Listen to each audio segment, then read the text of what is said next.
Hello, my fellow garden lovers, and welcome back to Earthly Delights. I'm truly glad you're here with me today. Have you ever walked into your garden, felt that heavy summer heat on your shoulders, looked at the dry surface of the soil, and thought, well, spring has passed, the sun is too strong now, and my planting season is over? If that thought has ever crossed your mind, believe me, you are not alone. Many gardeners feel the same way once the heat settles in. But from years of working with soil, crops, and changing seasons, I can tell you this. You may actually be standing at the doorway of one of the most rewarding planting windows of the entire year. Today we're talking about that important midsummer transition, especially the month of June.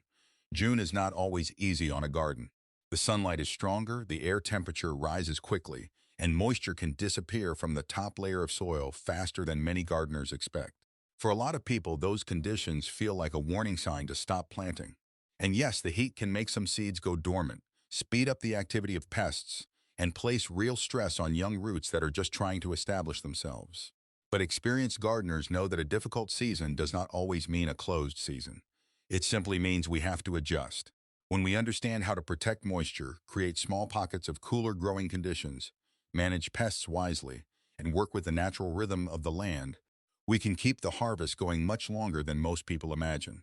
So today, I'm going to walk you through the top 10 best vegetables to plant in your garden next month. These are crops that can help bridge the gap between your spring harvest and a productive late summer, autumn, and even winter garden. Planting them now is not just about filling empty space. It is about planning ahead, using the season wisely, and giving your garden the best chance to stay alive, useful, and abundant. So grab your gardening gloves, take a fresh look at your soil, and let's get into it. Plant these now, or you may truly miss one of the best opportunities of the growing year. 1. French and climbing beans. The warm season wonders. Let's begin with number 1, French and climbing beans. If you have gardened for a few seasons, you have probably seen how certain crops seem to jump out of the soil once the ground has warmed up. Beans are one of the best examples of that. They are true warm season legumes, and they perform beautifully when sown into the warm soils of June. For strong establishment, the soil should be at least 60 Fahrenheit, but beans will usually emerge fastest when the soil sits between 70 Fahrenheit and 90 Fahrenheit. Now here is one important point that many gardeners get wrong. Do not pre-soak bean seeds. I know we often soak seeds to speed things up, but beans are different. Their embryos are very sensitive to oxygen shortage. When they sit in a saturated, low-oxygen environment, they can rot before they ever get the chance to grow. Plant them dry, about 1 inch deep, and space them roughly 2 inches apart. If you are growing climbing varieties like Cobra or Golden Gate, give them support right from the start. A bamboo wigwam, trellis, or any strong vertical frame will help them climb cleanly and produce well. To protect the soft young leaves from midday wilt or pests like Japanese beetles, you can cover them lightly with tulle. And for a steady supply, sow another small batch of bush beans every 2 to 3 weeks. Do that, and you can keep harvesting crisp, tender pods right up until the first autumn frost. 2. Carrots. The sweet autumn reward now. Let's move to number 2. Carrots. You may be thinking, carrots in summer heat? Yes, absolutely. Sowing carrots in June is one of the smartest ways to prepare for sweet, high-quality autumn and winter harvests. When carrots mature in cooler weather later in the season, they often develop that rich sweetness gardeners love. But carrots can be frustrating at the beginning. Their seeds are slow to germinate, often taking 10 to 14 days. During that time, if the soil surface dries out and forms a hard crust, those tiny seedlings can struggle or fail before they even break through. So the real challenge is not just sowing the seed. It is keeping that top layer of soil evenly moist through the heat. A reliable trick is to lay damp burlap or a double layer of fine compost directly over the seeded rows. This helps reduce surface evaporation and keeps the seed zone more stable. But you must check it carefully. As soon as you see green shoots appearing, remove the cover so the young carrots can receive light. There is also an important pest lesson here. When you thin carrots, do not leave the bruised seedlings on top of the soil. Damaged carrot foliage releases strong scents that can attract carrot rust fly. Instead, bury those thinnings deep in the compost pile. For extra protection, you can spray the tops every 2 weeks with fermented stinging nettle tea. Its strong smell helps mask the carrot scent, making it much harder for flies to find your crop. That is the kind of quiet garden strategy that often makes the difference between disappointment and success. 3. Beetroot. Outsmarting the corky seed coat. Number 3 brings us to beetroot, one of the most useful and beautiful crops you can sow in June. Beets respond well to warm summer soil because it encourages quick growth in both the leaves and the roots. but heat still has to be managed carefully. If your soil stays above 90 Fahrenheit for too long, beets may develop pale rings inside the flesh, often called zoning, which lowers their eating quality. In alkaline soil, water stress can also lead to rough scab-like marks on the skin, and boron deficiency may cause internal browning. To help beets get moving before heat stress builds, it is worth using seed priming. Beet seeds have a tough, corky outer coat, and that coat contains natural compounds that can slow germination. To reduce that problem, soak the seeds in room temperature water, then drain and replace the water every 30 minutes for 6 changes. Afterward, spread the seeds on paper towels and let them dry overnight. Plant them the next day. This simple step can shorten emergence from around 12 days to just 4 or 5 days. You can also use multi-block sowing. Place 3 to 5 seeds into one plug tray cell, then transplant the whole cluster together. As the beets grow, they naturally push away from each other, forming a neat group of evenly sized roots.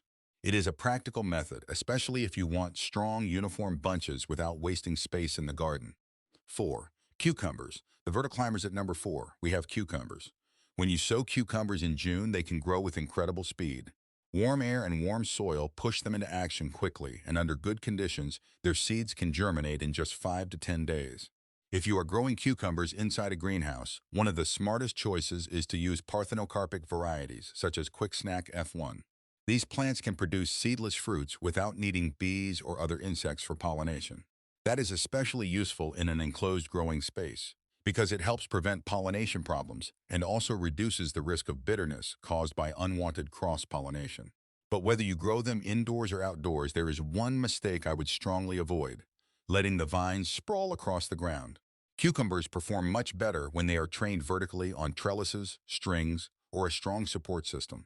Attach the main stem carefully as it grows, placing clips about 1 inch below every third leaf.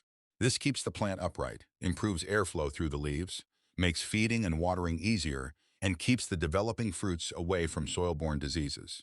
With cucumbers, good structure is just as important as good soil.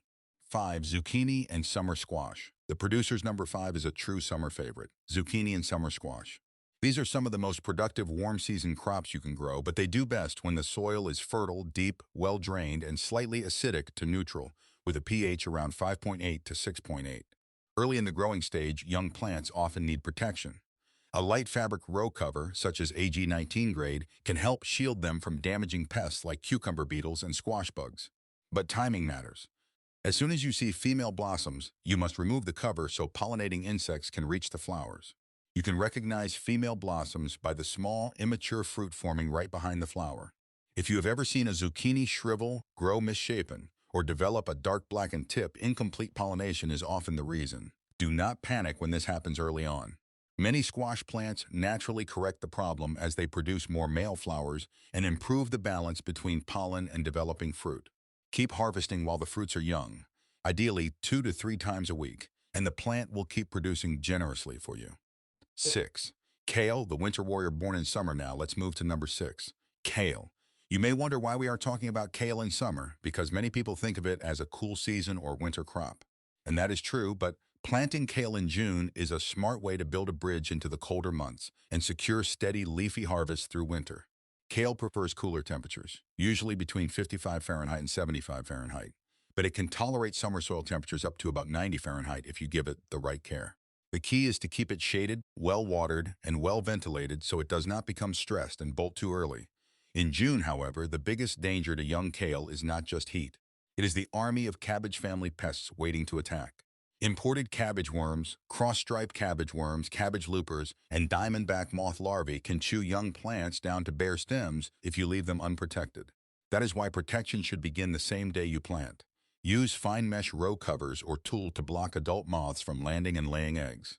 Tulle works especially well in summer because it still allows heat to escape while creating a physical barrier against pests. Then, when autumn arrives and the first frosts touch the leaves, the starches inside the kale begin converting into sugars. That is when the flavor becomes sweeter, richer, and more rewarding. Sometimes, the crops that endure the toughest conditions give us the sweetest harvests. The patient providers. At number 7, we have leeks. Leeks are slow-growing biennials, and that means they reward patience more than speed. If you want a dependable supply for winter and early spring, sowing late-cropping leek varieties in June is a very smart move. This is not a crop you plant at the last minute. It needs time to build strength, size, and resilience before the cold months arrive.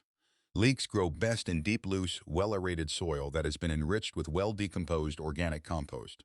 They appreciate fertility, but they also need soil structure that allows their roots to push down without struggling.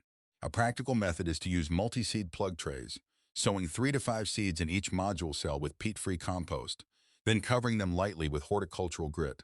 Once the seedlings are large enough to transplant, you can move the entire cluster into the garden.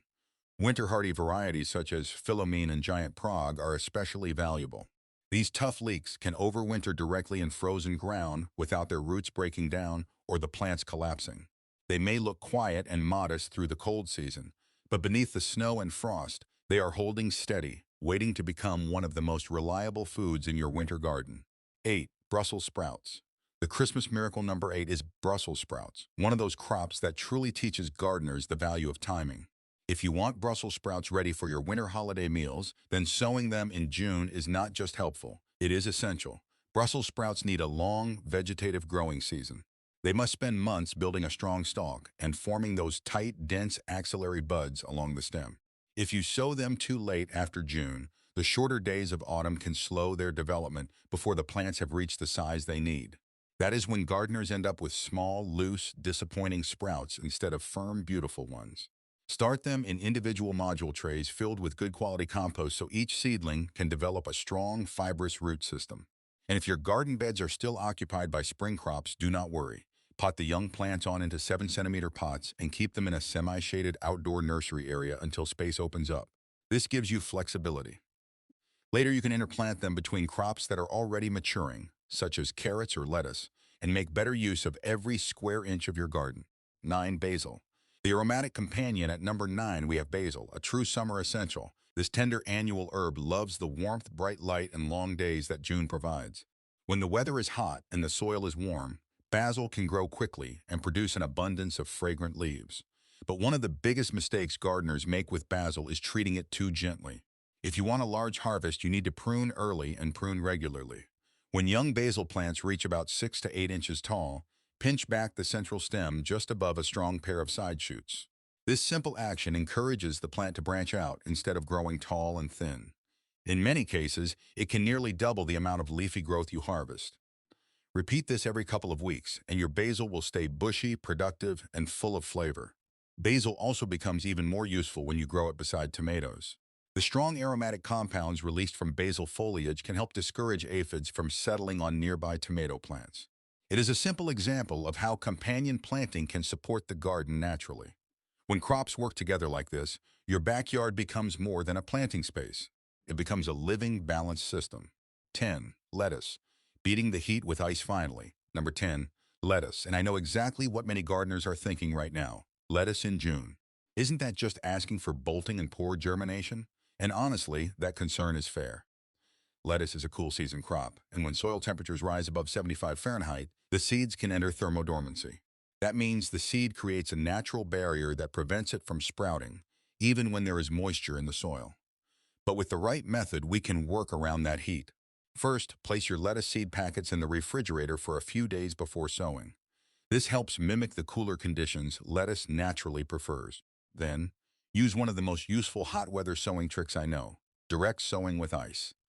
Wait until late evening when the sun is no longer beating down on the soil. Moisten your seed drills, sow the pre-chilled lettuce seeds, and then place a light layer of crushed ice or small ice cubes over the row. After that, cover the bed with shade cloth. As the ice melts, it cools the seed zone during those first important hours when the seeds are absorbing water. That temporary cooling can help the seeds bypass thermodormancy and begin germinating. It is a simple microclimate trick, but in a hot summer garden, it can feel like magic. Conclusion and outro gardening is never just about putting seeds into the soil and hoping something happens. It is a living conversation with nature. It is about understanding what a tiny seed needs to wake up, learning how insects behave in the ecosystem around us, and adjusting our methods when the season becomes more challenging. June is not the end of your gardening journey. In many ways, it is the beginning of a new and exciting chapter. When you use smart techniques like cooling the seed zone, priming difficult seeds, protecting young plants with physical barriers, and working with the natural habits of each crop, you can keep your garden productive long after the strongest summer heat has passed. So don't let warm weather convince you that planting season is over. The soil is warm, the days are long, and your garden still has plenty to give. Try the ice trick for lettuce, pinch back your basil, protect your young brassicas, and plant these 10 vegetables before this important window closes. Thank you so much for joining me here at Earthly Delights. If this gave you useful ideas for your own garden, hit the like button, subscribe to the channel, and share this video with another gardener who needs a little encouragement this season. And let me know in the comments, have you ever tried sowing seeds with ice in hot weather? I would love to hear your experience. Until next time, keep your hands dirty, your heart open, and always keep growing. See you in the garden.